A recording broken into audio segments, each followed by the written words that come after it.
of the Buena Vista University Student Senate.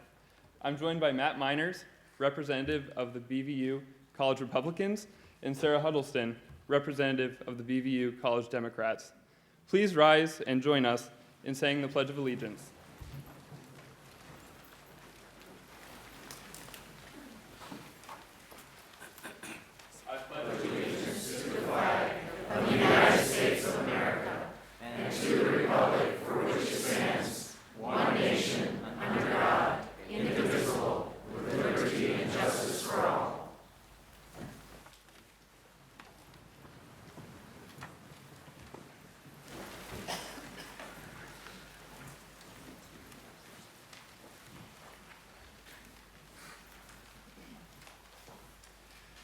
Good afternoon.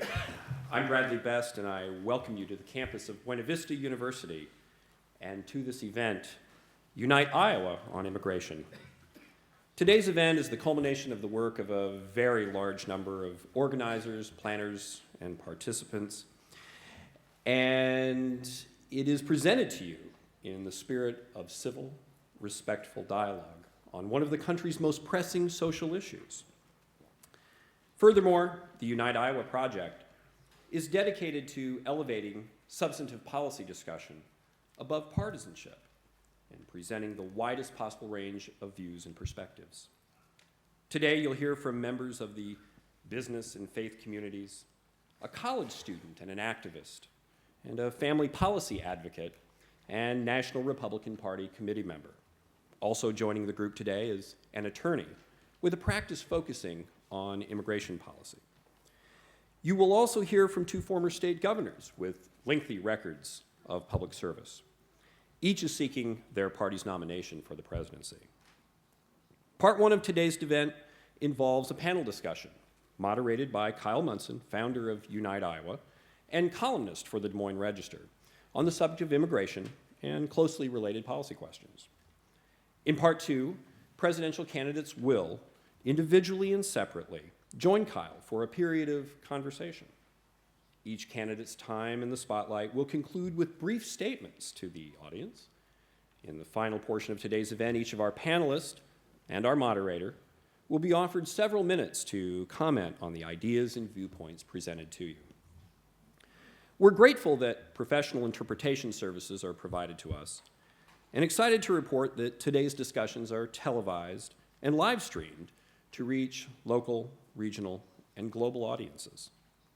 Those in attendance are reminded that between 4 and 5 p.m., each of the presidential candidates here today will hold a meet and greet session with their supporters and other interested folks in rooms just adjacent to the grand foyer just outside this auditorium. One special announcement that I would like to make: the Des Moines Register and Unite Iowa are interested in hearing your immigration story. So if you'd like to participate in this very, very important project, please go to room 6 in the Sebens Forum, which again is adjacent to the grand foyer just outside this auditorium. Now, before proceeding, it's my duty to remind our audience that Buena Vista University's facilities and the use of those facilities for this event does not constitute an endorsement by BVU of any political candidate or any political viewpoint. All 2016 presidential candidates were invited to attend and participate in United Iowa on Immigration, and the views you hear today belong to the speakers alone and not to Buena Vista University. And now, ladies and gentlemen, colleagues and friends, distinguished guests, please welcome Unite Iowa founder and Des Moines Register columnist, Kyle Munson.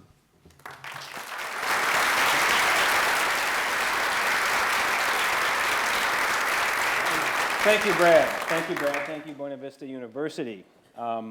Welcome to Unite Iowa on Immigration. I'm Kyle Munson, the Iowa columnist for the Des Moines Register. This is a unique forum designed to be a civil, productive discussion on not only one of the most crucial issues of this presidential campaign, but a foundational issue for this nation built by immigrants. This forum has been an experiment of sorts. It's not a single-party debate. It's not a forum produced by a single news organization or other entity or political player. It's a broad coalition of Iowans who have come together and who care about immigration issues. So many people have been hard at work to make today happen, and I'm grateful to every last one of them. Go to iowaimmigration.org or spend time in the hallway here at the forum to learn more about these people. That includes the entire Buena Vista University faculty, staff, and students. They have been top-notch partners and hosts, and this is a beautiful place to discuss any topic, for sure. Now, immigration. Already we've seen a wild political summer in Iowa, right?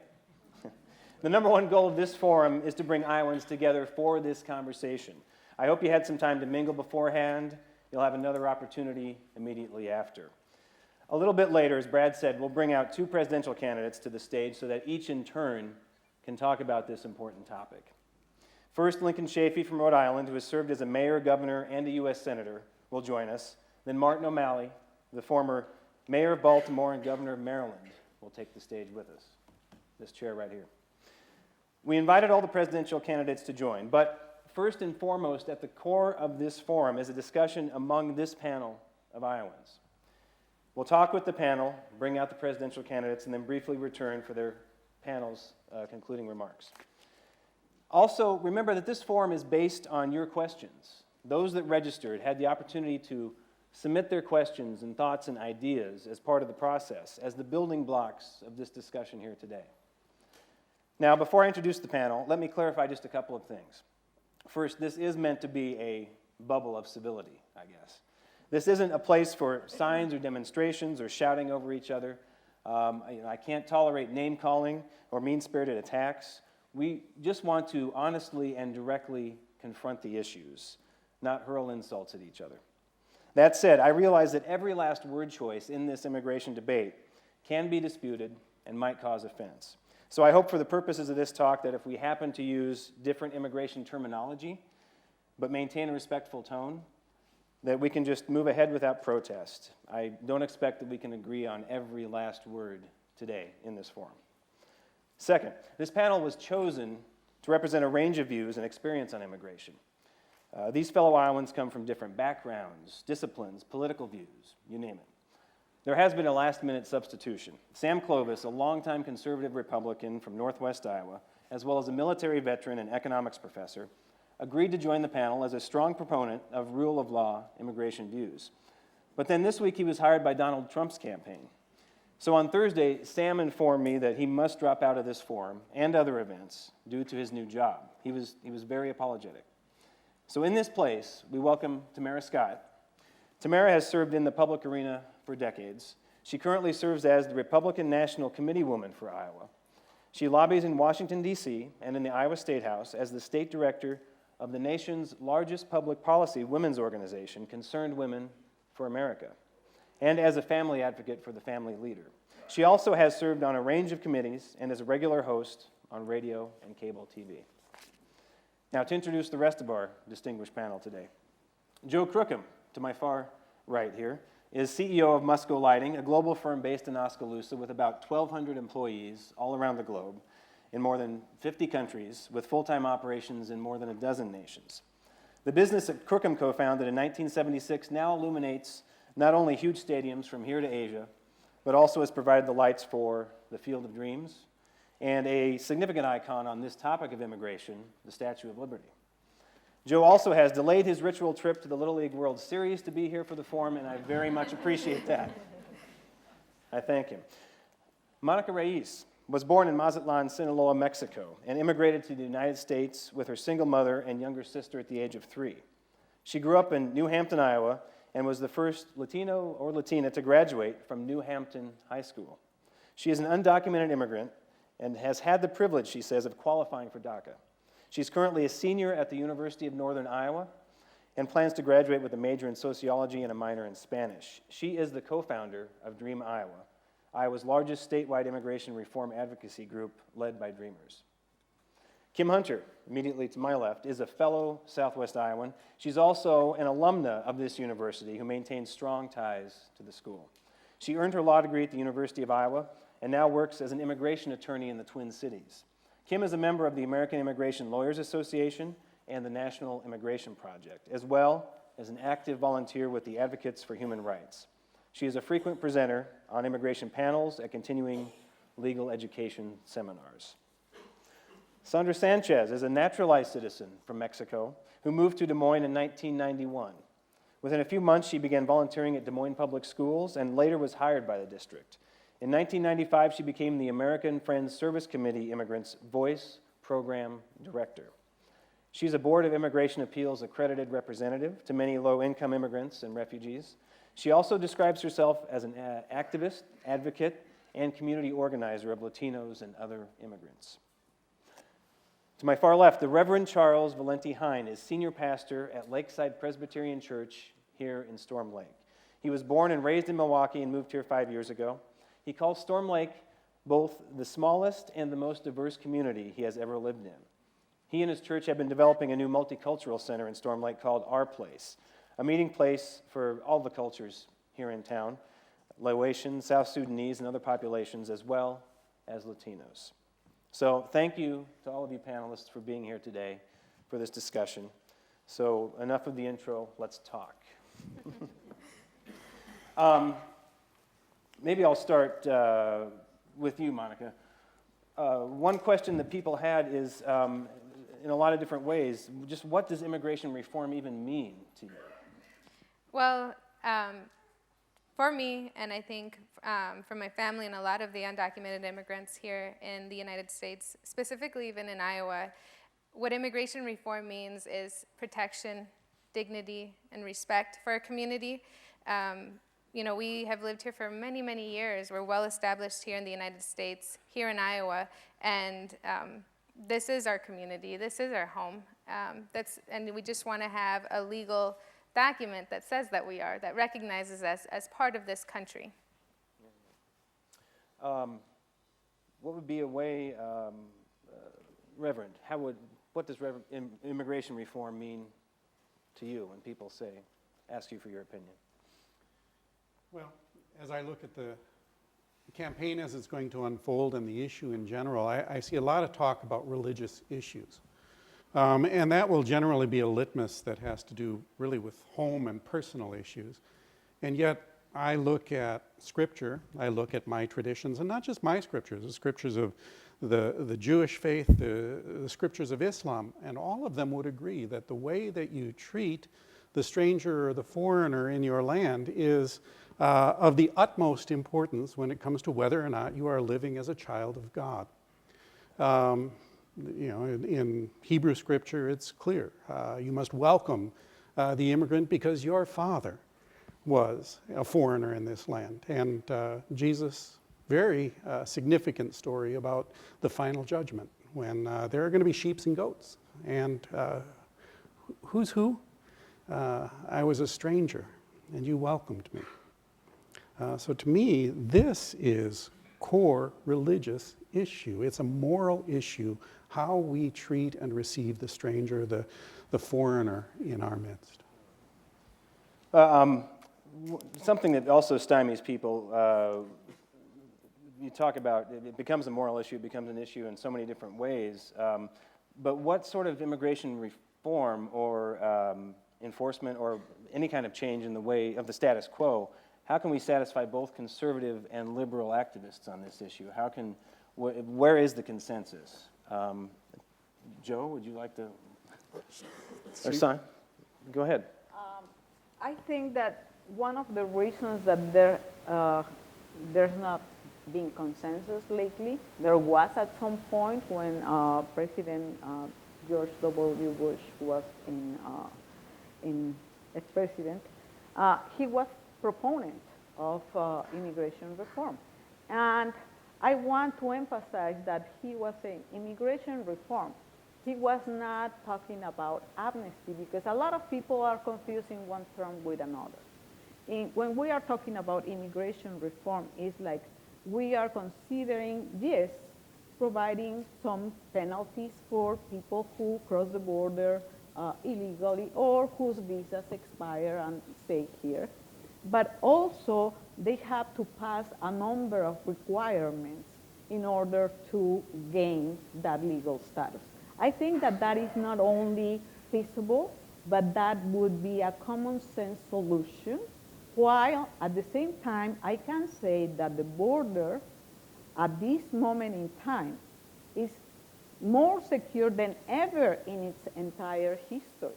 We're spending around $2 billion every year just on border security, without counting other services related to homeland security. So I believe that if both sides agree, whether if it is from the moral issue or if it is from the legal issue, we can agree that what is happening today is of no service to the United States and to the people of this country, both those who are native born and those like me who are foreign born.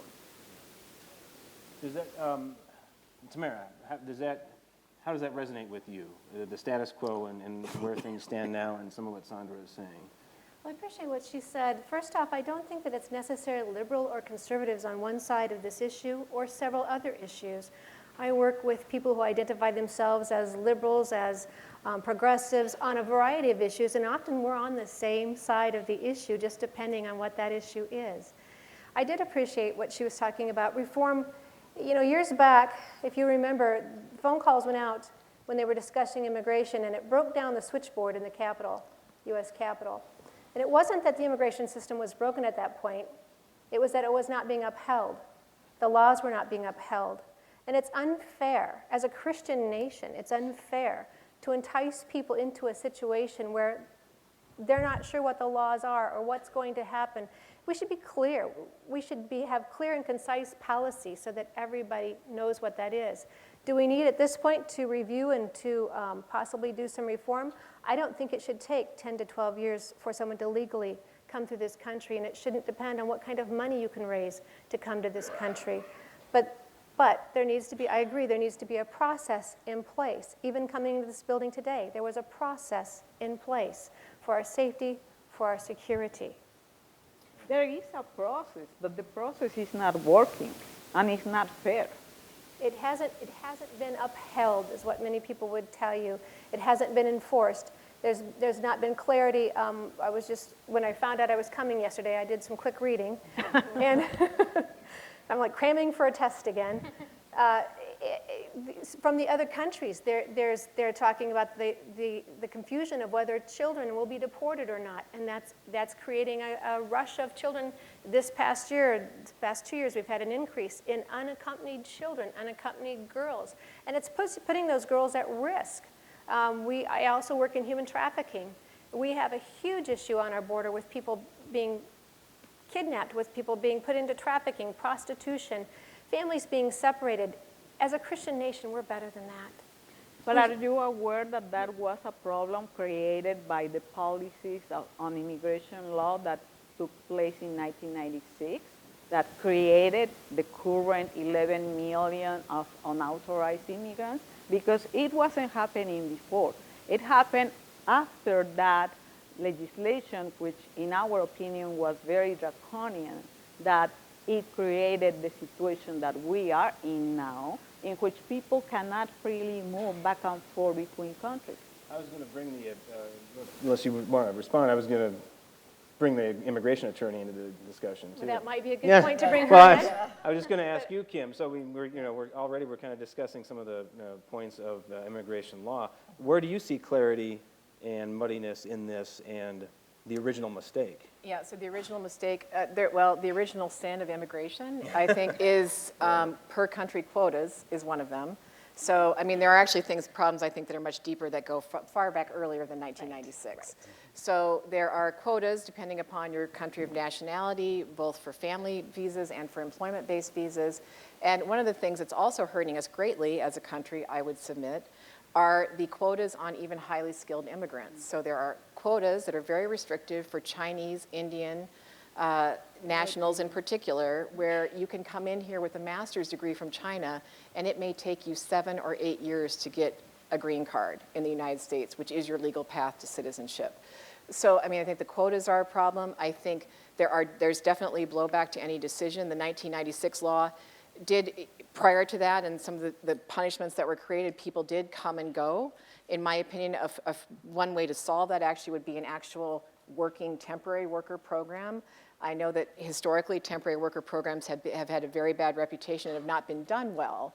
But I think if you did a program well, where people who want to just come seasonally and want to return, I think that would also make a tremendous difference. I mean, Joe, you, by nature of running a global business, you see the situation with visas and everything else. What's your reaction to kind of this line of discussion? My problem with the immigration system is that it simply doesn't exist. It's both an economic and a humanitarian issue. And we do not really have policies or administration of programs that allows it to happen in any practical, pragmatic way.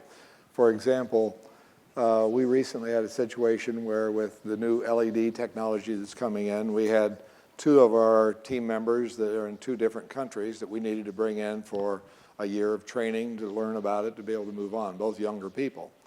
And so we applied for the visas to get them into the country. One of them was approved and one of them was rejected. And the reasons given for the rejection was that the training was available in the person's country and they didn't need to come in. Now, the one that was accepted was from South Korea. The one that was rejected was from Rwanda. Now, okay, sure, they got a lot more technology in Rwanda than they do South Korea. I mean, the program is so badly non-functional that we've got to go back and create a system that allows us to address these. I was talking to Kim before this, and I think you said 2019, I believe? For the immigration court. So if you have an immigration court case that begins today with few exceptions, you will be given a court date in 2019, which is the blowback consequence of spending all the money on enforcement and not simultaneously funding the due process side in the court. Yeah. So the system simply doesn't exist. It's broken. We react to things here and there. We have problems with student visas. I'm on the board at another school. I won't mention it here on this campus. I'd be thrown out. The reaction, the manner in which those things get dealt with is just, it's hard to predict what's going to happen at any particular moment in time. And I'm not nearly as unhappy with the people who we work with in the immigration department because they're so vastly understaffed for the tasks they have to do. Although 2019 to get into court, I have a line that I've kind of started to use a little bit on this, that the immigration issue is currently being dealt with more like the gunfight at the OK Corral than by the American system of justice that built our proud nation. We've got to get to the place where we recognize that we talk about building a fence on the border. That's one border. We've got 10,000 miles of perimeter around our country, and you can fly in and out over top of those. And to get targeted to a specific thing as the issue and the solution, it's economics, it's humanitarian, and we've got to allocate the time and the energies that it takes to create a policy to deal with it. And you know, as a company trying to work around the nation, around the world, we're having shut down some operations simply because the immigration department and visas and so forth are so complex we can't deal with that country. People had also questions about the 14th Amendment. Birthright citizenship has been very much in the news and in this debate, obviously. Tamara, what is your view of that debate, and should birthright citizenship end? I think it's a discussion we have to have. I'm trying to get my glasses out here. In my quick study last night, I went back to the Founding Fathers. I think you have to understand what their intent was in the beginning, and I found a great quote from James Madison. I don't know if I'm going to find it now, but it was basically talking about not abusing the system, that the 14th Amendment was in place for those who would give to the economic systems you talked about, because this is more than just any one area, to the industry of the country, to the well-being of the country, and not be abused by those. And I think he mentioned foreigners in it who would either go back to their country. We're now seeing this issue, I believe, in China, where there are high-rise hotels for people to come, have a baby, and then claim citizenship. And we're now seeing the 14th Amendment as well reinterpreted, or what they're calling textualism in the Constitution, to mean a host of other things in a variety of other fields. And so I think we go back to the words of the founders who wrote it, the original intent. I think it's clear when you hear James Madison, it was not to be abused. Monica, I would imagine you would maybe disagree with that interpretation. I would definitely not call it abusing the system. I have siblings that are U.S. citizens, and they were born to an undocumented mother. Do you know that it takes 21, they have to be 21 before they can apply for my mom to become a citizen? I don't think that's abusing the system. That's a long wait for them, for all the parents that are here that are having kids. I think they're having them because of wanting to build a family. For love, not because they want to abuse the American system, not because they're here they're not abusing the system by having kids and having that 21-year wait. I think it comes back to we either have law or we don't. Laws mean something or they don't. And I find it a little ironic that folks who are now wanting legal protection to stay here ignored the laws to get here. When you hear this birthright citizenship debate, Kim, what do you hear, or what's your analysis? Well, I mean, my analysis, I guess, would be, I think that I would look at actually the plain text of the 14th Amendment, which I think is quite clear on the subject. I don't know that it's appropriate at this time to go back to sort of a comment by the founders. What I will say about it, though, also is I think it's one of the things that makes us genuinely competitive as a nation. And so if you look at other industrial countries around the world that have restrictionist immigration policies and that they have declining birth rates, they don't have enough young people being born in Italy and Japan to even maintain their current population levels in the United States, but for in-migration, we would also be in that same position because native-born citizens are not having children at a replacement rate. So I actually think it's also, ironically perhaps, but it's something that makes us competitive as a country. Kyle? Yeah. One other thing, I'm aware of a situation where if you are born here in the United States and we want to deport you, the country that we want to deport you to, they don't have any obligation to take you because you aren't a citizen of that country either. You were born here.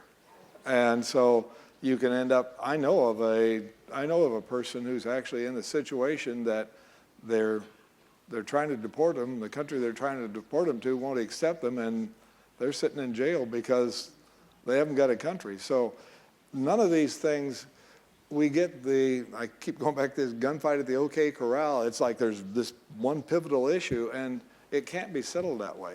We're a world that is very closely connected together in many, many ways on a second-by-second basis now with the internet, and we've got to learn how to function together and have policies that allow this to flow. And our policies on immigration in this country are just way short of, for every 10 issues that there are, we've got some sort of policy with regard to 2 or 3 of them, and we can't function that way.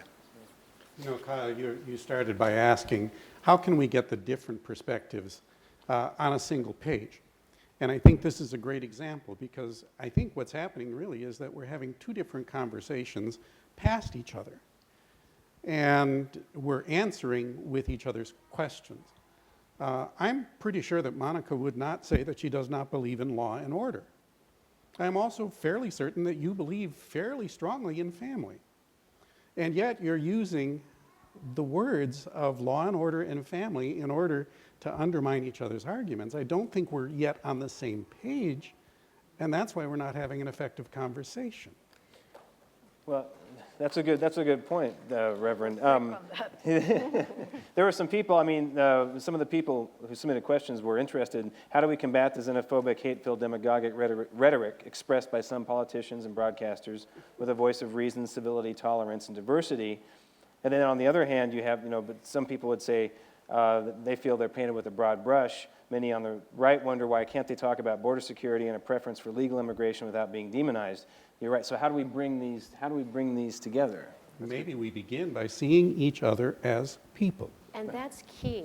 And that's one of the concerns, because when you do a blanket amnesty policy, you create animosity, because you pit groups against each other. And what made America strong was seeing people as individuals, the power of you as an individual, your ability to make decisions for your own life, economically, spiritually, and with family as well. And as well, it's not one or the other. We don't have law or we don't have concern for our family. It's because of our families that we obey or we have concern for law. I, again, don't think it's compassionate to entice people to have a policy that creates risky behavior where families are abandoning their children, are putting their children in risky situations. What do you mean by enticing people? What do you mean? Because of the fact that we have not made it clear.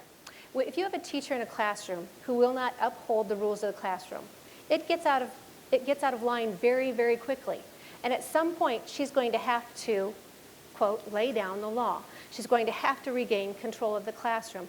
Somebody's going to be the first one to go to the office with detention.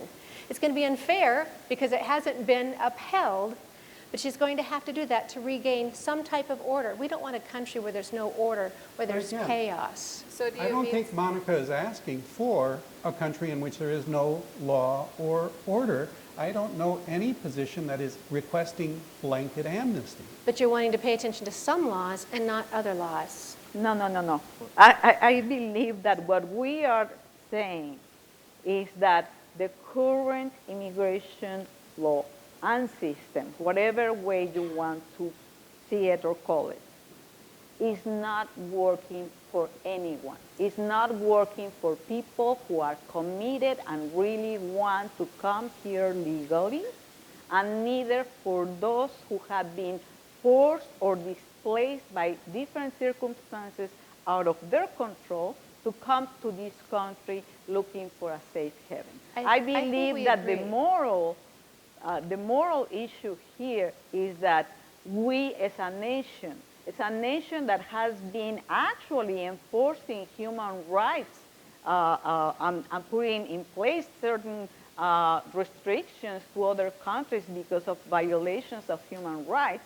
We are not walking the talk. I think that we need to accept that the system is not working for anyone. Because if you have to wait 24 years, 30 years, in order to join your mother or your sister to come to this country, I think that that is an unworkable situation, because what family is going to survive such a long separation? So we have to accept that and recognize it. That was one of my first comments, is that it takes way too long to legally come to the system. But again, there are those people who are trying to do it legally, and we can't just have people stepping in front or stepping over them illegally as well. We need to have a process. I think we agree. We need to have a process in place. The process itself is not necessarily what was broken. It was that we didn't pay attention to it for so long.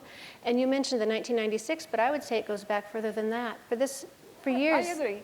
This country didn't have a border, and it wasn't an issue. It's our other economic policies that have created some of these issues. We'll have to wrap up this part of the discussion soon here, but people did have a lot of questions about specifically, in the whole topic of immigration reform, what type of specific enforcement or reform is acceptable to anybody. Are we talking a particular kind of border control? Are we talking, a more stringent, guidelines and penalties for employers? I guess I'd open this up to anybody. Like, even if you would have a greater path to citizenship or anything else, would there be a particular type of enforcement that you would also like to see? The problem, I believe, is the erratic nature of the policy description, such that enforcement is inconsistent and understaffed.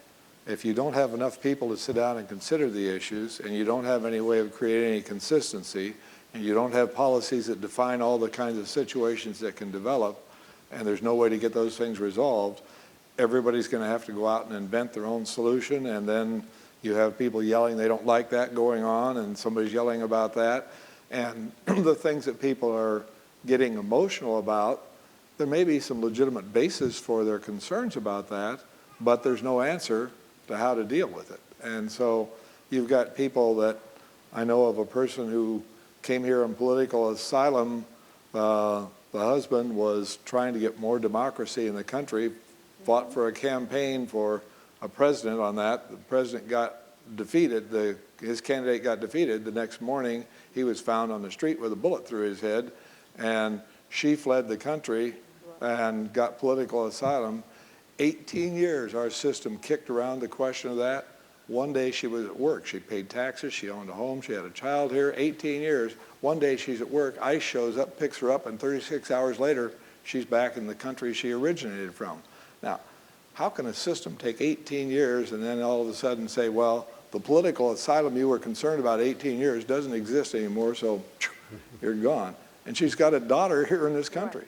Right. That's a good example, but there are millions of cases like that. We have to start at a basic level and say, let's build a policy, because it's not going to, I mean, I keep going back to it. It's a gunfight at OK Corral. They get people, one person gets madder than the other person, and they yell louder, and that's not going to, it's not going to create a policy. To the pastor, I think we're somewhat in agreement. We all agree that there has to be some change, and you and I are agreeing that the inconsistencies are what have brought us, the confusion. When you're at a soccer game, when the referee is not calling the shots, that's when the crowd gets out of control, and that's what we're seeing on our border. Yeah, one quick example.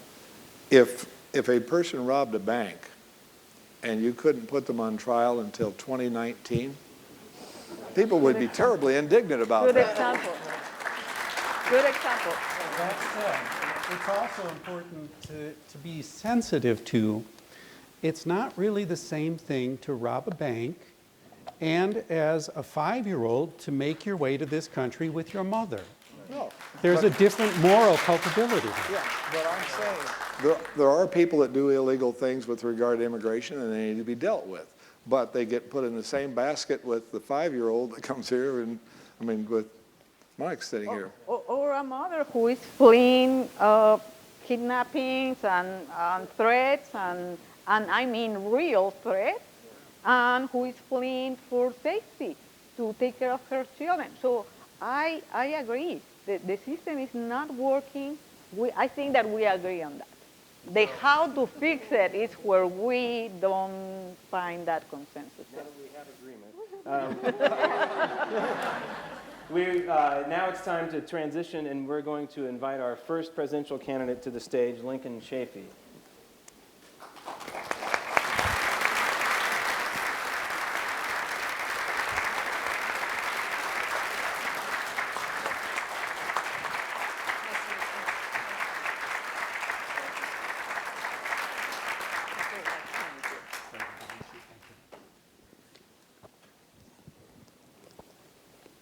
Thanks so much for joining us today. Okay, as I said before, this is a unique forum brought together by a lot of different people. So appreciate making time for it. I'll start out as I did with the panel. Just what does succinctly, what does immigration reform mean to you? Well, anytime we have a challenge, Sorry about that. such as this, Testing 1, 2, 3. Okay. Testing. Yeah, all right. Well, anytime you have a challenge, I like as the public servant to find answers to that challenge, and we certainly have one with 11, 12 million undocumented people in this country. And what are we going to do with that challenge? I think it's impractical to round everybody up and put them back to their original countries. That's just impractical from my view. And so how are we going to go about dealing with it? And I was in the United States Senate back 10 years ago in 2005 when there was a good bill put together by John McCain, Senator John McCain from a border state of Arizona, Republican, and Ted Kennedy, Senator Kennedy from a liberal from Massachusetts, and it called McCain-Kennedy. And it was a path to citizenship, had border security, and that's 10 years ago. There were only 9 of us back then that would be co-sponsors of it, bipartisan, and conservatives and liberals, both Sam Brownbacker, conservative Republican, and obviously Ted Kennedy. So a group, everyone getting together, trying to resolve this challenge that we had. And we're still at it 10 years later. Still talking about it. We didn't get it passed back then. But it was a good bill. Learn English, border security, dealt with all the visa issues, essential workers that we need here to come in on visas. Very comprehensive bill. Also, I'll add, what I liked about that bill was the root problem of why people want to leave their homes and come here. That we have to deal with that, and that bill also had funding to deal with some of the issues in the countries that need better health care, better education, better building of the middle class. They don't want to leave their precious homes and come here. One question that people had today joining us in the forum, should any future undocumented immigrants be taken into account with any sort of reform? Yeah, I do believe that as hard as we try, and in McCain-Kennedy we did have good border security, but as one of the speakers said earlier, people are going to find a way to get here. As much as we want to have not to ever deal with this issue ever again, and I think back in the 80s they had an amnesty program, here we are back again, and that's one of the criticisms. How can we prevent this from ever happening again? I think we have to be practical again, that the people are going to find a way, no matter how big the walls are and how good the security is. So it's got to be also a part of this challenge is dealing with the root cause of why people are leaving their homes, whether it's refugees for war reasons or economic reasons, health reasons. That's got to be part of the comprehensive approach, in my view. Okay. Right up until the last minute today, people were, suggesting questions, submitting questions, as evidenced by this handwritten note here in front of me. I'll inject another buzz term, I guess, into the discussion. What is your plan to deal with sanctuary cities? We've heard a lot about sanctuary cities as part of this, this hot summer of immigration debate. Well, people go where there are economic opportunity, and I think this just, as I said, it's got to be a comprehensive approach. And I know that I argued as a governor, once I became a governor, when I went to my first National Governors Association meeting, they said, what are your priorities? And one of them was comprehensive immigration reform so that Arizona's not putting in strict immigration laws. In Rhode Island, we're trying to do more liberal immigration. Let's have a federal approach to this problem so states aren't doing it patchwork. And in fact, when I met with President Obama as a governor, and they're going around to the governors asking, what would you like us to do? And the president was asking, and I served with him in the Senate. I said, you remember McCain-Kennedy, President? He said, of course I do. Well, let's get that passed so, as I said, each of the states aren't passing a patchwork. That's not the country we want. Then we have sanctuary cities and all those issues. Yeah, you've obviously have a long political history in your family and yourself, and you were a Republican, you were a Democrat. I just obviously, but you've kind of had a common view throughout that, I would say. But how is Thank your you. yeah Been consistent. The path across the political parties. That's right. Consistently winding through the middle. So what is how would you describe how your views on immigration have changed through your lifetime, or maybe also and by your time spent in Iowa? I think more just by the changing demographics. When I was mayor of my city, it just wasn't an issue in my city. And then becoming a senator and dealing with the 11, 12 million undocumented people we have in this country. And I like to solve challenges, not just put them off for another generation. And then as governor, just the fast-growing group in our state of Rhode Island. Immigrants from all over the world, of course Hispanics, but also Southeast Asians, West Africans from Liberia and Ghana, refugees from war-torn countries of Eritrea and Syria. And so you just have to deal with these issues, I think, as public servants. Somebody had It is changing. You say, how is it? My thoughts over time change just as times change, especially with the wars now. The refugees are flooding into Europe, but we're going to have to deal with it here too. Yeah. So wars in the Middle East and North Africa in particular. Right. So somebody had a detailed question that kind of gets down to a local level. I've heard many reports that in diverse communities, parents feel their children are gaining cultural exposure because of the influx of minorities in Iowa. But the education is less challenging for the students. How do we combat Common Core type programs from having this effect? That's a good question. I know in Rhode Island, in our education community, we were looking at bilingualism as a generator of higher performance. And the studies show that that's true. And so there could be a benefit here, as that question illustrates, that even for someone that's not exposed to different cultures or languages, to be forced to learn another language is an indicator of better academic performance. And so this is all positive in many views, that whether it's dealing with different disabilities or different populations or ethnic groups, it's positive. For young people are so open-minded. Not like us old. Should there be more prosecutorial discretion in regards to deportations? I'm always in favor of some leeway, and we're dealing with that with the judicial system right now, and 3 strikes and you're out, and all those heavy-handed approaches to our laws. And hopefully and ideally, we have good judges and good prosecutors that will exercise that freedom the right way, and that would be ideal. So I think you mentioned the wall. What type of other enforcement or border security or any other kind of enforcement going forward would be acceptable, or how would you change it? Well, I'm not an expert in this area, but whatever works, and you adjust with the changing times, tunnels and boats, and it's going to change. We know that, and you just have to keep adjusting. And I think that should be part of any immigration reform. So what have... I'll just say a couple of things about what we did in Rhode Island also, Go ahead. Kyle, if I could. Yeah. When I became governor, the immigrant community had 3 things that they really wanted me to pledge to get their support. The first was something we called E-Verify in Rhode Island, where if you apply for a job, the employer can check on your immigrant status and within minutes find out. And the immigrant community, my predecessor's governor had instituted E-Verify, and they wanted that repealed. The second was in-state tuition for undocumented students. And the third was driver's licenses. And I agreed for the first 2, and I repealed E-Verify before I was in office for 24 hours. And I made that pledge. I said that would be my first act as governor. After studying it and looking at it, I was able to make that pledge and to uphold it.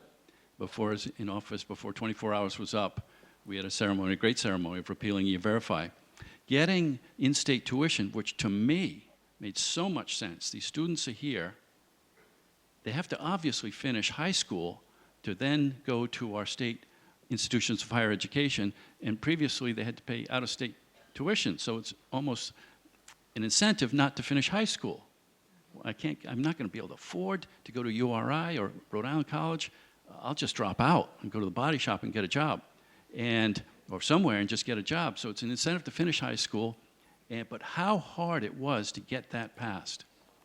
Rhode Island had high unemployment at the time, a lot of foreclosures on our homes, people were out of work, and the room as big as this was filled with anti-immigrants to pass this in-state tuition, as much as common sense.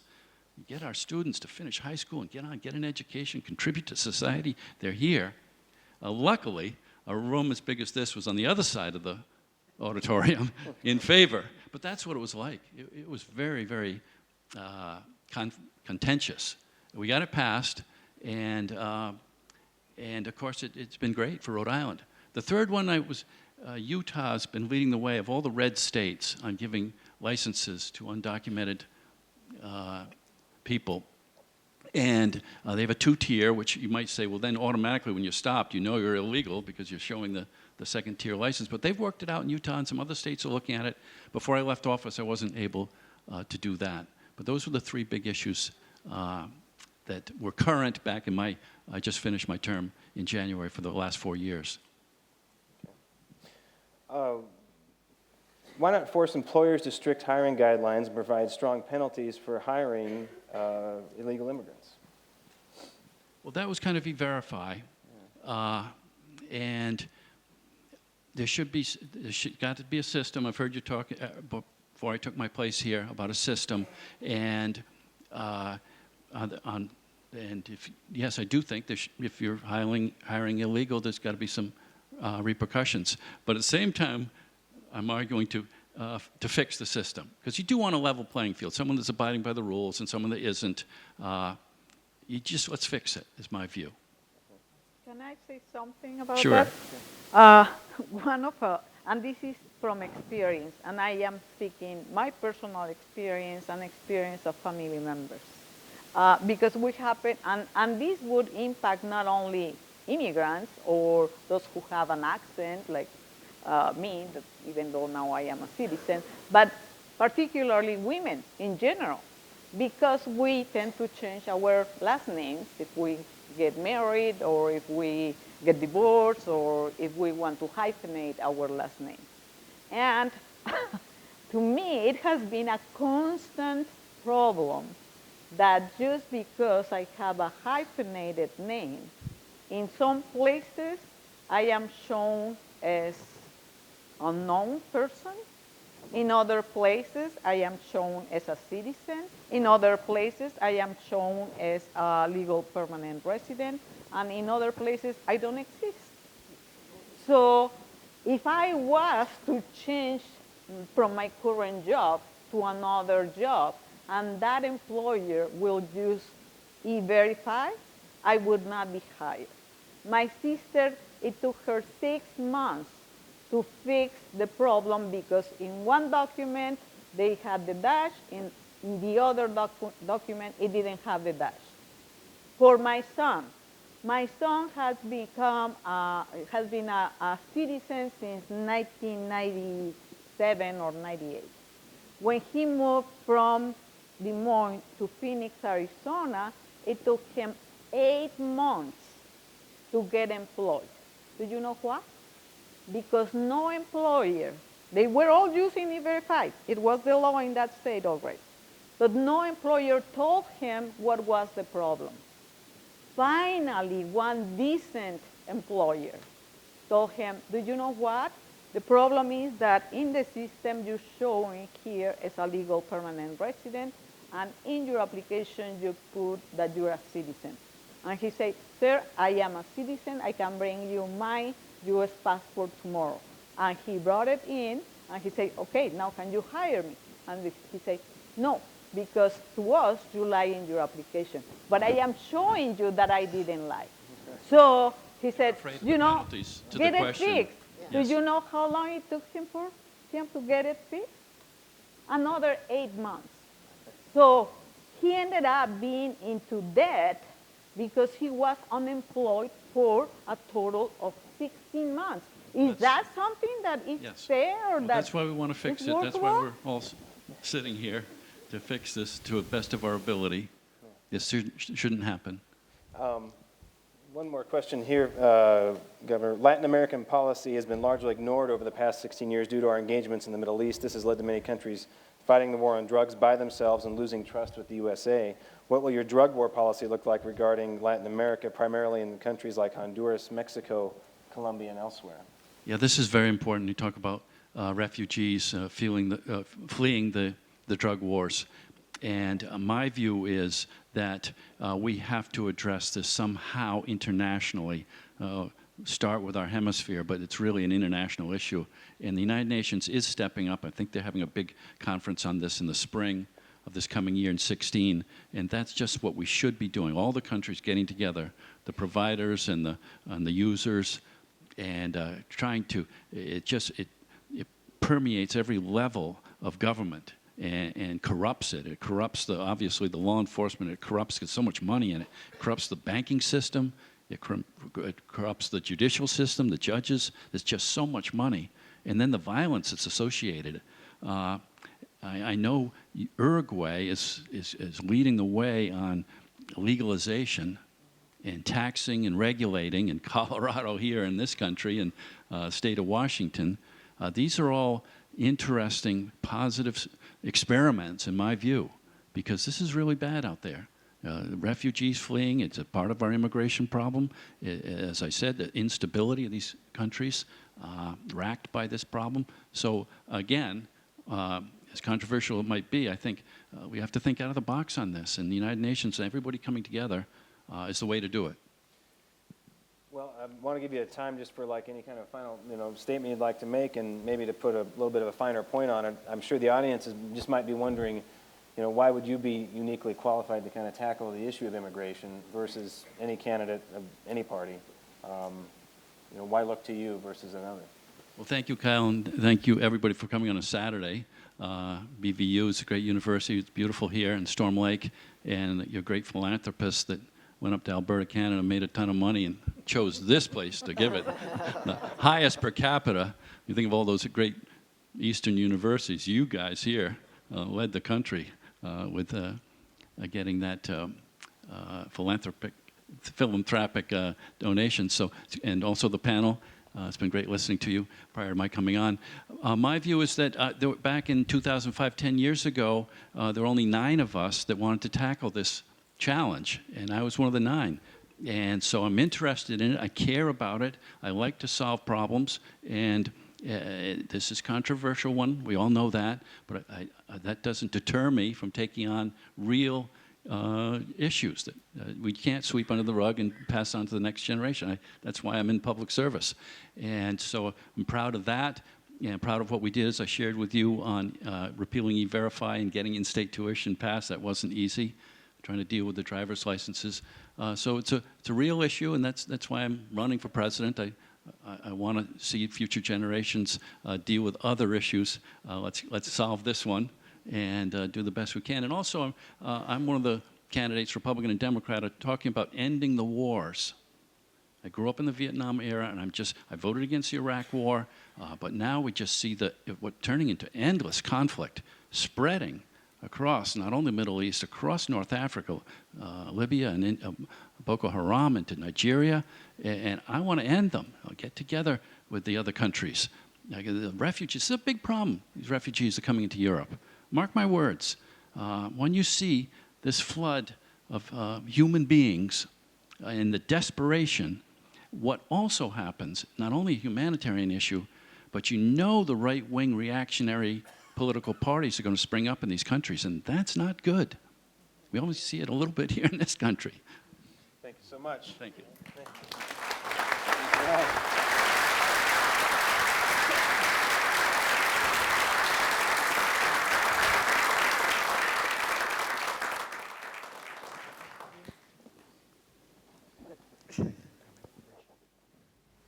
Thanks to Senator Chafee.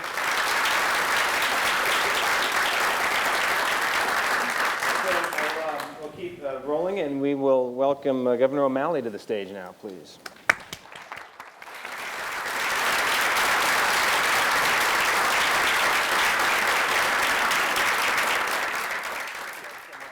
Thank you. Nice to meet you. Good to be with all of you. Thank you. Good to see you as well. Thank you. Thank you for having me. Okay, microphone, I believe it's on. So I know it's been busy. I think you were up in Minnesota yesterday and joining us. Thanks for joining us here today. My pleasure. Very much appreciate it. So, you've heard some of the discussion probably so far. A little bit. Yeah. What is some kind of an immigration solution or change or reform, to use that word, that can satisfy these extremes or these activists, conservative or liberal activists in this situation? How do you diffuse this situation? I don't know that it's an issue so much of satisfying extremes as it is of advancing our national interest. And there are a few actions we've taken in every generation to include more of our people more fully in the economic, social, and political life of our country. That's our formula. That's what makes the American dream real. That's what makes us known around the world as the land of opportunity. And one of those things is maintaining a sensible immigration policy so that the best and the brightest from all over the world will make our country better and stronger. So that's the context in which I'm going to be talking about it as we seek to forge a new consensus, which, let us hope, is what every election's about. Not just filling a job, but forging a new consensus for progress. So rather than looking at immigration reform as some sort of check-the-box issue for this constituency group over here or over there. I believe we need to talk about this as a national economic imperative and for our country, that this will, getting 11 million of our neighbors out of the shadows and oftentimes an off-the-books economy and into the full light of American society will help us with the biggest challenge we face right now is stagnating wages. We need them to go up and not down. Immigration reform will help us to do that. And so that's how I plan to talk about it and forge a new consensus. With the reform, what kind of changes in security, border security, or enforcement would you favor? Or what changes would you make if you were president? Yeah, I put forward an immigration reform proposal. It's online at martino'malley.com. We were going to file it under michaeldukakis.com, but we thought it would confuse people. So you can check it out at martino'malley.com. But the elements of it are these. I believe we must certainly secure our border, but I also believe that we must create a path to citizenship for people who are, in many cases, trapped here through no fault of their own, except our failure to modernize our immigration laws. I believe that we should end these policies of for-profit prisons. I think are horrible for our country.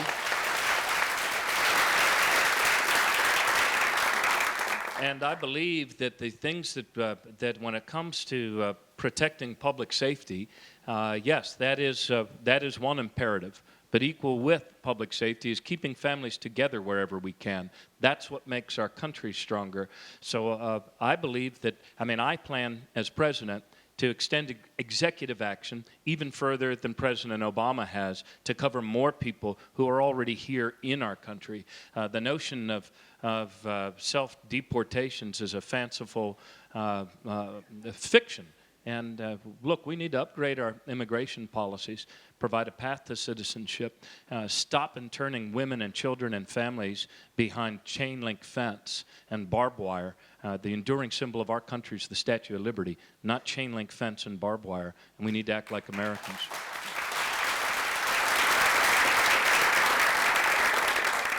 Somebody had a detailed question on federal funding to provide dollars for ESL education programs that would provide intense English language reading and writing instruction for immigrant students for 8 years or until they pass competency testing. Would you support that? Yes.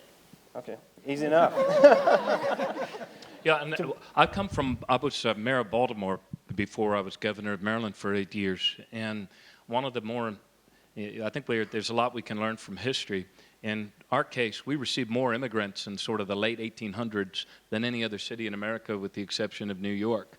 And the leading mothers and fathers of Baltimore at the time set up no fewer than a dozen schools that taught German, and that taught in German reading and math and English, because they realized at the time the truth that these new immigrant children were going to be the new Americans of their day and be part of the country that their children would also inherit. We discussed this, sanctuary cities. What is your view of this whole debate on sanctuary cities, and what, if anything, would need to change? Yeah, I believe that all cities should strive to be compassionate places, and I believe that the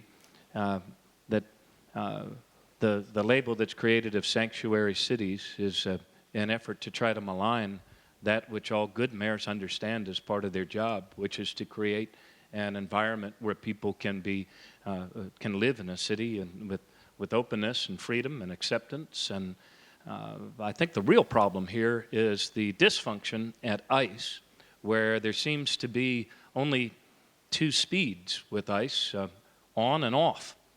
And there's very little discretion and not much by way of a decent feedback loop, so that people at the top of the organization actually know how some of their rules are being followed on the ground and in implementation. In our own case, in our state, we had to set up our own parameters for honoring requests from ICE to hold people in Baltimore City jail, because we found that they were, in essence, applying a blanket rule which was breaking up families and serving no good public safety purpose. And furthermore, I do believe that our own Attorney General opined that ICE fails to provide the proper documentation that gives you the prima facie probable cause for which to actually hold an individual for ICE. So that's on ICE. That's not on cities. Cities should always strive to be compassionate places in our country and around the world. You know, this isn't your first forum focused on immigration, even in Iowa, I don't believe. What have you learned about the issue from your time in Iowa? Maybe how has your view of immigration changed for the Midwest or for us? Well, I think one of the, you hope when one runs for president, you hope you learn every day. And in fact, I saw a woman came up to me in Fairfield and said, "This is the third time I've seen you." And I said to her, "Well, how am I doing?" And she said, "I'm seeing a lot of growth." So I hope I'm always learning. Aspects of this that I'm still learning has to do with farm labor and farm workers and that immigration and those immigration policies. It seems that the A2 visa program does not work very well, and so that's something I'm still learning about. Most of my contact with immigration was more from a suburban, an urban standpoint, though certainly on the Eastern Shore and in Southern Maryland, we had a lot of requests for expanded visas, and sometimes from the very same delegates that voted against the things we were doing in the legislature, like driver's licenses for immigrants and the DREAM Act in Maryland. Many of the same delegates and senators from those areas were saying, "Please, please, please, contact the Democrats in our federal delegation and get us some more visas so that our farms can be productive." And so I'm still learning on that score. Do you have any notion yet of how you would change or fix that?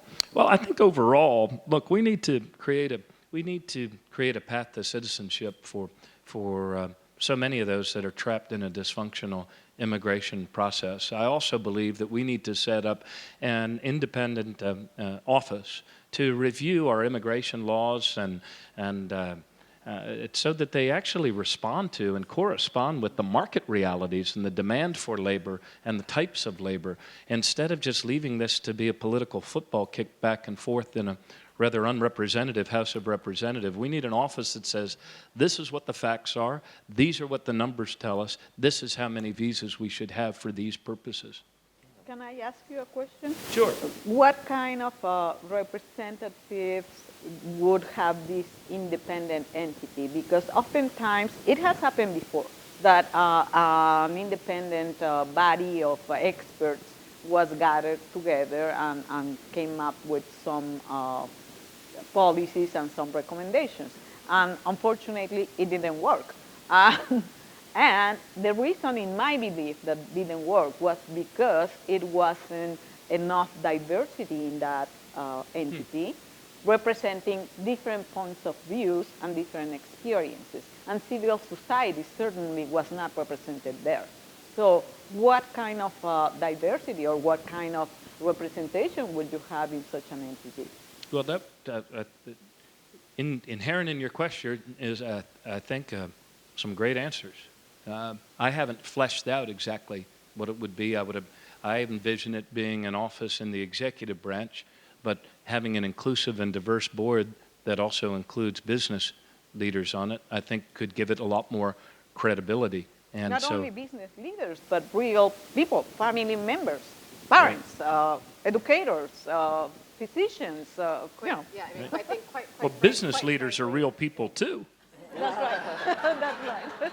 I mean, quite frankly, a lot could be done just if there were an ombudsman or someone between the Department of Labor and the Department of Homeland Security. I mean, I think it's unfortunately it's emblematic of a lot of areas of government where people very much have their fiefdoms, and therefore it inhibits the overall functioning between the two departments, quite honestly. Yeah, the move in government for many, many decades, as best I can see, has been a move towards silos and specialization.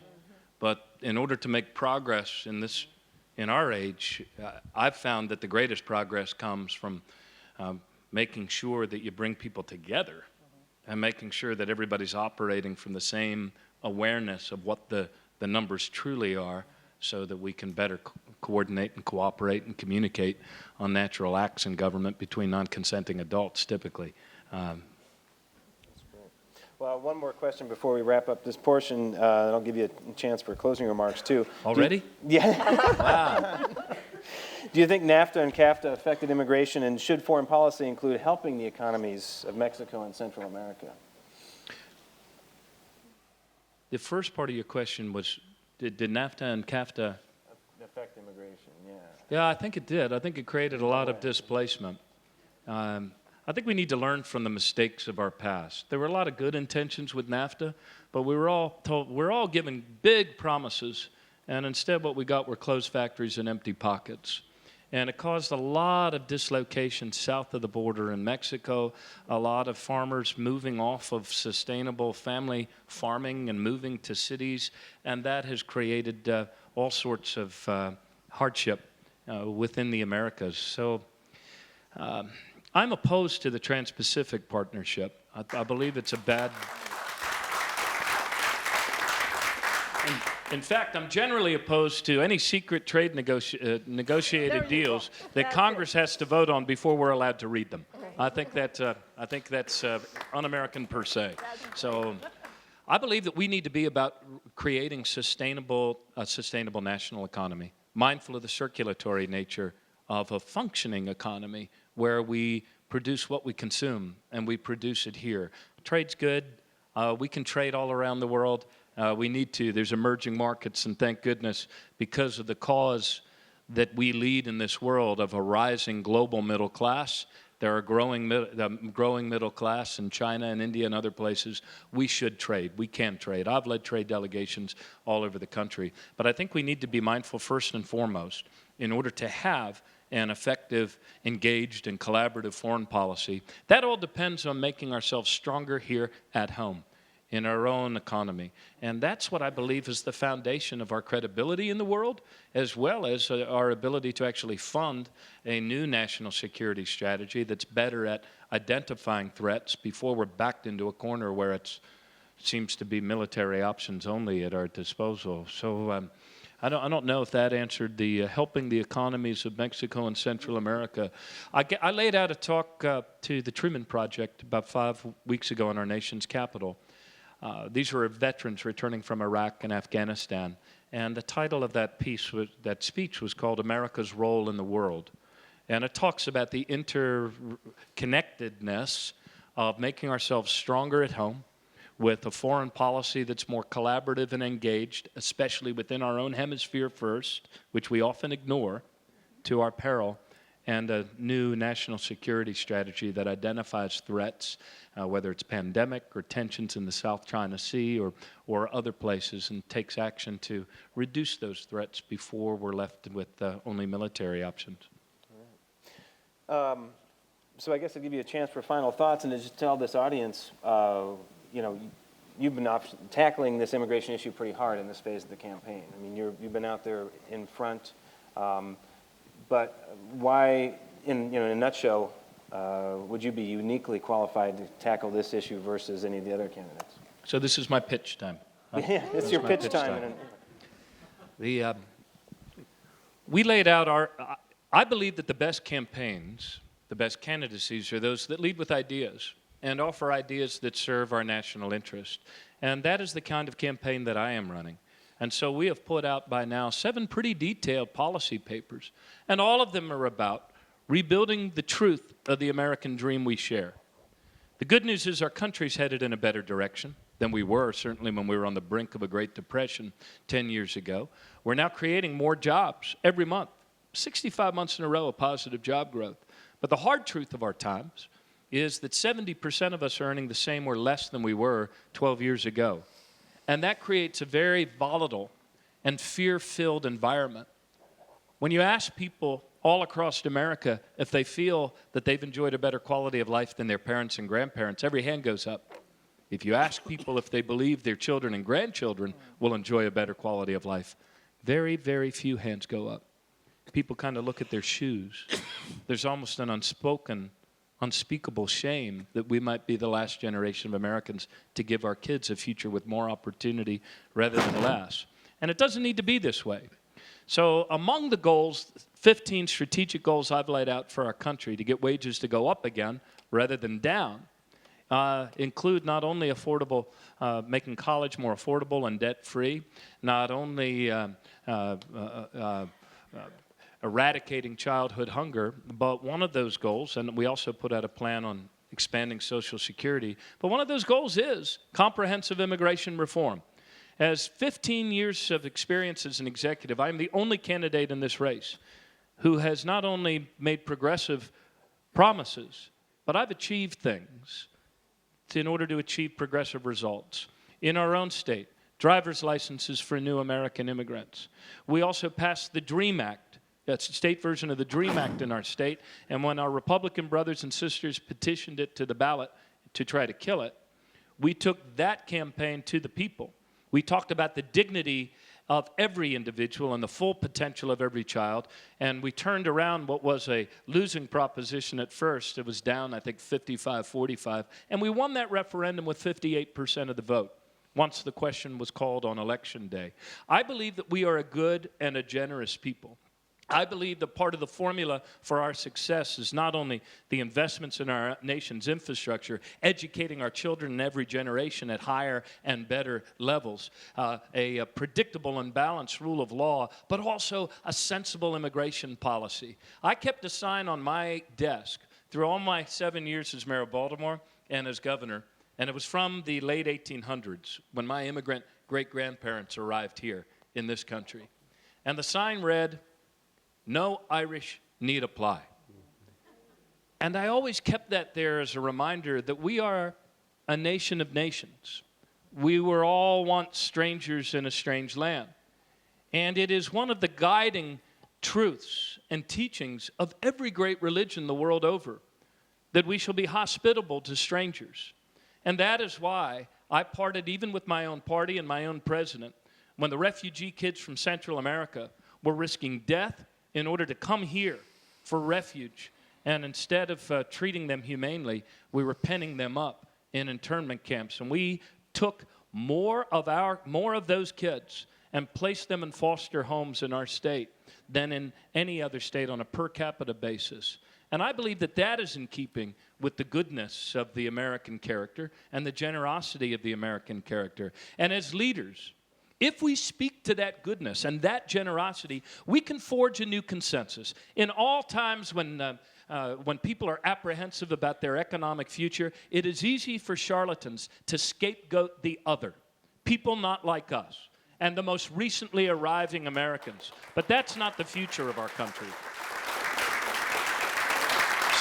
So thank you very, very much. And in conclusion, I want to thank you for holding this forum, and I want to thank everyone here for forging that new consensus. The longer arc of history is always towards more participation, more fully, and more inclusion of more people in the economic, social, and political life of the United States. That's the living, self-creating mystery that we are a part of, and we still have another 250 years of creative, life-giving service ahead of us. Thanks very, very much.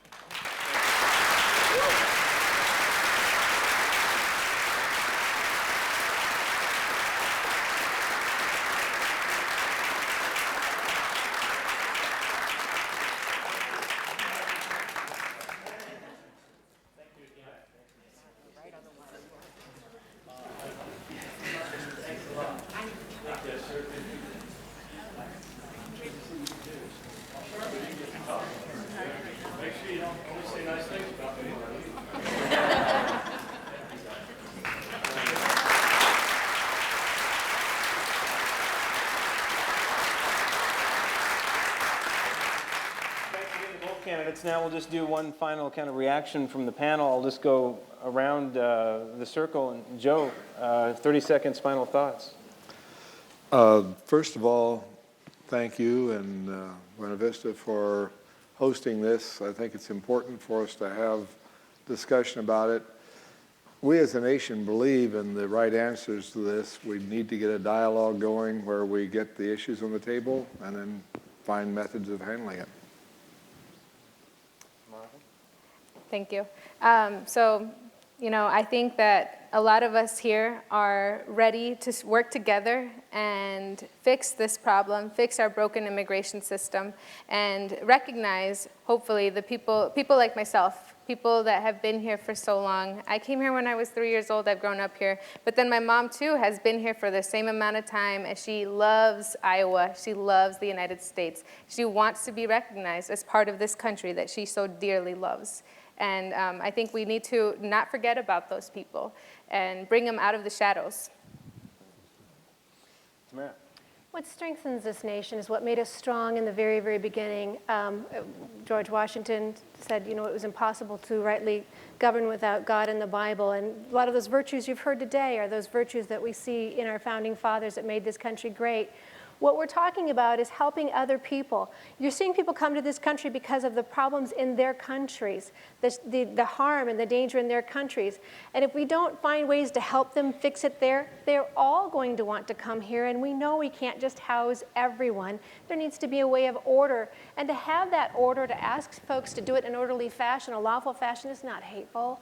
It is not, there's no mercy in offering something or promising something that you can't deliver to someone, or promising something that's not sustainable. There are a lot of Americans who are looking for work, a lot of Americans who would like a job as well. And we hear that they won't do those jobs. Well, what kind of people are we if we think we have to bring people in to do those jobs? That says a whole lot about people right there. We want to have an economic policy, a way that people can do what they believe is right for their country in a lawful fashion so that it's healthy for everyone here. As a politician, when they take that oath, they pledge an oath to the residents and the citizens of this country. And those citizens deserve to know that as we work to improve things, not just here, but around the globe, because America has always been that beacon, that city, that light, the shining light on the hill, but that comes privately. That comes through charitable. You cannot tax benevolence. You'll tax bitterness and brokenness. And we're seeing families who are struggling right now to put gas in their own car, put their own child in college. And somebody has to pay for those in-state tuitions that we all want to offer so we can feel good and compassionate. And it's not fair to keep saddling the American people to keep paying this. Let's have the discussions, let's have the polite discussions and find ways that we can do it together without just making campaign promises that this nation cannot sustain. Thanks, Tim. Kim. So I just want to comment directly on a couple, I think, rule of law issues that were brought up during the course of the debate. The discussions. One is, we heard the number 11 to 12 undocumented people. I just note the Obama administration has deported more immigrants than any other previous administration, and even if you kept up deportations at the current rate, just by doing the quick math, it would take 22 to 30 years to deport everyone in this country who is here without documents. And we do have a rule of law in this country, and we have a commitment to due process, and due process demands that people are given the opportunity to have a hearing, to have their day in court, and I think it also just illustrates again on that timeline why it's impossible to consider a mass deportation policy. Second, I want to specifically comment on Governor O'Malley mentioned a couple of times the issue of refugee children at the southern border. It's not just refugee children, it's children with their mothers. There are currently about 2,000 children and mothers detained in South Texas in secured facilities. They are prisons. And I think it does this country a great injustice to continue to maintain those facilities, and that also abrogates our commitment to the rule of law, because we also have a commitment to refugees, and we have a commitment under our international treaties to treat people with a modicum of dignity and respect, and give them a doorway to due process.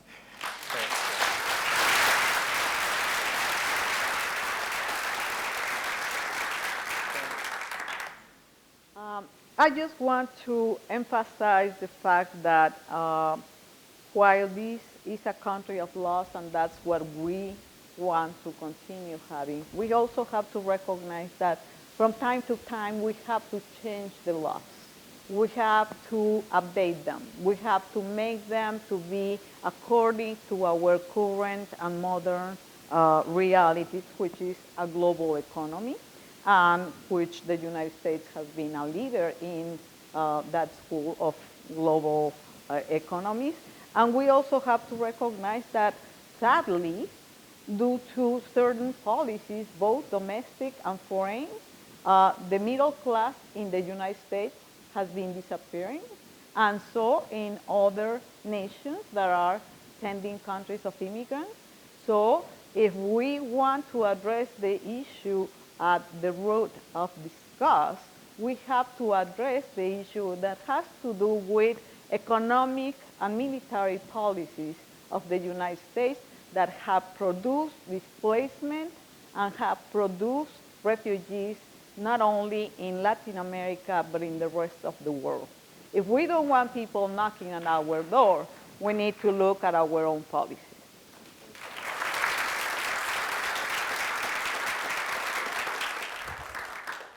Chuck. I think you've accomplished your goal. You've had a good conversation here with, I think, respectful dialogue and different positions raised. Obviously, if any other three of the candidates had been present, it would have been a very different conversation as well. The thread in my mind is, what does it take to get us to seriously talk about these issues together? And I think more than anything else, if we could somehow weed out the threat of fear in the conversation.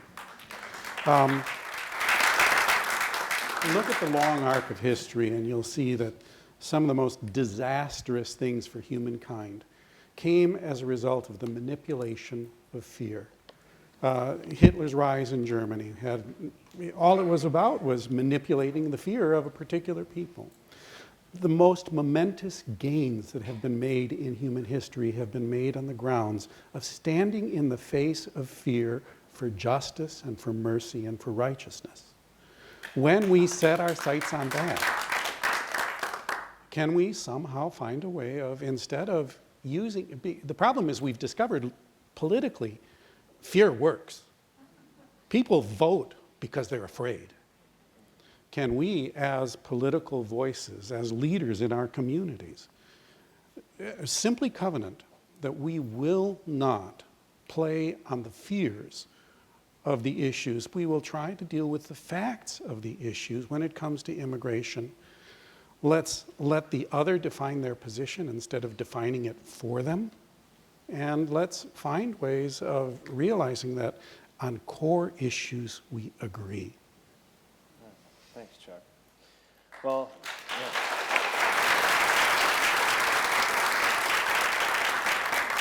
and thanks to the entire panel, to all the collaborators in this unique production, to BVU, obviously, and do not fear, it is now time that we will conclude Unite Iowa on immigration. So thanks to everybody for attending. Please stick around and meet more people. If you're online, please reach out to us, iowaimmigration.org. Reach us on social media. And thanks so much. Let's continue the conversation.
Thank you.